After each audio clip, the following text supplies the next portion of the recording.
तुमच्या जाहिरातीसाठी एक संधी मोठ्या प्रेक्षकांपर्यंत पोहोचवा. व्यवसाय असो किंवा इव्हेंट, विकासनामा सोबत जाहिरात करा. स्क्रीनवरील नंबरवर आजच संपर्क करा. विकासनामा, तुमचा आवाज, तुमची जाहिरात. तसंच विकासनामाला सबस्क्राईब करा आणि अपडेटेड रहा. नमस्कार, मी विकास मिरगणे. विकासनामा डिजिटल प्लॅटफॉर्म मध्ये आपलं सर्वांचं स्वागत. चर्चा करतोय कर्जतच्या राजकारणासंदर्भामध्ये. कर्जत मतदारसंघामध्ये दोन गोष्टी खूप महत्त्वाच्या आहेत. महेंद्र थोरवे हे पुन्हा एकदा हॅट्रिक करण्यासाठी मतदारसंघामध्ये शिवसेनेची मोर्चेबांधणी करताना दिसून येते.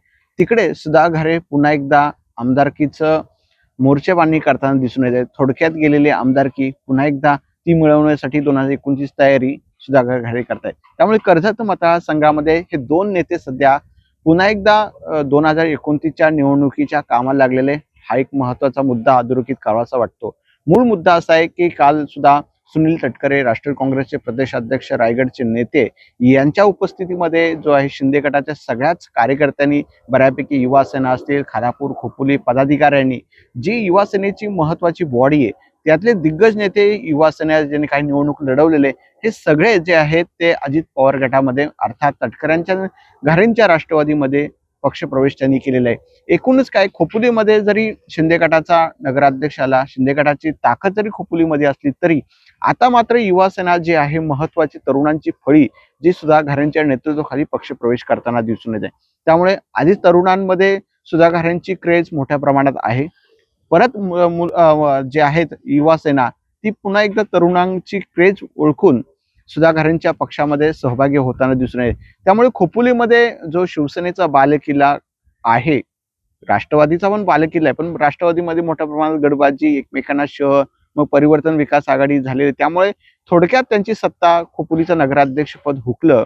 मात्र अशा वेळेला आता पुन्हा एकदा खोपोलीकडे लक्ष असावं. खोपोली शहरीकरण होताना दिसून येत आहे आणि शहर हे खूप महत्वाचं खोपोली आर्थिकदृष्ट्या, विकासाच्या दृष्टीने आणि रोजगारासाठी सुद्धा. कारण खोपोली हे खूप मोठी बाजारपेठमध्ये ओळखली जाते. कारण खोपोली, लोणावळा, पुणे हे खूप जवळचं अंतर आहे. त्यामुळे त्या लोकांना सहज लोणावळ्यात जाता येतं, खोपोलीतून पुण्यात जाता येतं, पुण्यातून खोपोलीमध्ये येत आहे. त्यामुळे एक्सप्रेस वे असल्यामुळे पटकन 1.5-2 तासामध्ये आपण पुण्याला पोहोचू शकतो. त्यामुळे खोपोलीचा शहराचा विकास खूप मोठ्या प्रमाणात होताना दिसतो. आणि खोपोली सुद्धा एक मोठी नगरपालिका आहे. सर्वात मोठी नगरपालिका पिंपरी चिंचवड नंतर खोपोली नगरपालिका होती. मात्र त्याची सगळे आपण न बोललेलं बरं, सगळ्या त्या प्रश्नांवर अशा दृष्टीने सुधा घारे जोरदार प्रयत्न करतायत, मोर्चेबांधणी करतायत. अर्थात हा महेंद्र थोरवेंना मोठा धक्का आहे. पंचायत समिती गेली, रायगड जिल्हा परिषद जे आहेत 6 जागा आहेत त्याही जिल्हा परिषद निघून गेल्या. अशा वेळेला आता युवा सेना एक नेता निघून झाला तर याचा परिणाम महेंद्र थोरवेंना भोगावा लागेल. कारण असं की लोक चाललेत, हा जो कर्जत मतदारसंघातून मेसेज गेला तर लोक अरे तिकडे सगळे चाललेत, मग आपण का जाऊ नये, असा प्रश्न ज्यावेळेला ठसवला जाईल, उमटवला जाईल, त्यावेळेला शिवसैनिकांमध्ये घबराट किंवा भीतीचं राजकीय आस्था हे निर्माण होईल आणि त्याचा फटका महेंद्र थोरवेंना बसेल. अरे पुढचा आमदार सुधा घारे, असं जर वातावरण निर्माण झालं कर्जत मतदारसंघामध्ये तर महेंद्र थोरवेंना बॅकफुटवर जावं लागेल. मग महेंद्र थोरवेंनी एक नवं जोश, उत्साह घेऊन पुन्हा एकदा काय झालेल्या चुका असतील किंवा नवीन राजकीय, नवीन स्ट्रॅटेजी हे अंमलबजावणी करून पुन्हा एकदा ती सत्ता कशी मिळवता येईल, कर्जत मतदारसंघामध्ये आपली हॅट्रिक कशी साधता येईल, याच दृष्टीने त्यांना प्रयत्न करावा लागतील. मात्र सध्या तरी महेंद्र थोरवेंसाठी ही धोक्याची घंटा आहे. कारण शेवटी कुठलाही कार्यकर्ता असला, नेता असला, पदाधिकारी असला तर त्याची ताकद असते. लोक म्हणते याची ताकद काही नाहीये, याला कोण गावात विचारतो. परंतु एकही माणूस ज्यावेळेला निवडणुकीच्या टप्प्यात तो खूप महत्वाचा असतो.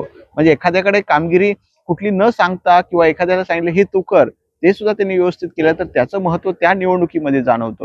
निवडणुकीमध्ये एक माणूस, एक मत हे आपल्याला महत्वाचं असतो. कारण शेवटी काही लोकांना एका मताने, काही 30 मताने लोकांना पराभूत झालेल्या लोकांना विचारा निवडणूक काय महत्वाची असते, कारण काही चुका केलेल्या आपण कशा सुधारल्या गेल्या पाहिजे.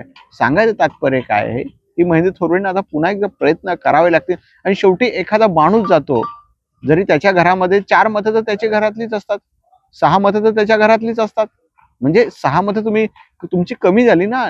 शेवटी निवडणुकीमध्ये एक मत किती महत्वाचं असतं, छोट्या छोट्या नगरपालिका, ग्रामपंचायत निवडणूक. त्यामुळे एक माणूस परिवारातला, एक झाला 4 मतं, त्याचा भाऊ, त्याची बायको, त्याची बहीण, अशी मिळून 10-15 म्हणजे एक माणूस जरी दुसऱ्या पक्षात गेला तर 15 ते 20 मतं तो घेऊन त्या पक्षामध्ये जाताना दिसून येत आहे. म्हणजे राष्ट्रवादीत गेला असेल तो शिवसेनेची मतं कमी करणार, राष्ट्रवादी शिवसेना गेले तो 15-20 म्हणजे लोक काय म्हणतात की अरे काय जाऊन काय फरक पडत, त्याच्या मागे कोण होतं, त्याला कोण कुत्रा विचारतंय. पण तसं नसतं. शेवटी एक माणूस सुद्धा पक्षाचा नेता पदाधिकारी असतो आणि घरावर सुद्धा त्याचा झेंडा असतो. जाता येताना सुद्धा माणूस बोलतो हा राष्ट्रवादीचा माणूस आहे, हा राष्ट्रवादीचा नेता दिसतोय.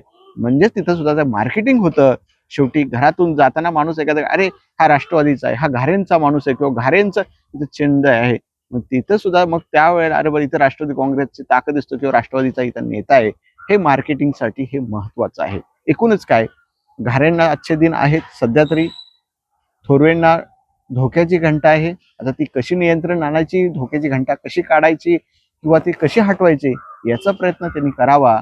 आणि मतदारसंघामध्ये सध्या शांतताच आहे हे मात्र नक्की आहे. धन्यवाद. तुमच्या जाहिरातीसाठी एक संधी मोठ्या प्रेक्षकांपर्यंत पोहोचवा.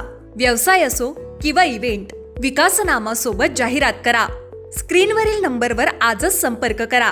विकासनामा, तुमचा आवाज, तुमची जाहिरात. तसंच विकासनामाला सबस्क्राईब करा आणि अपडेटेड रहा.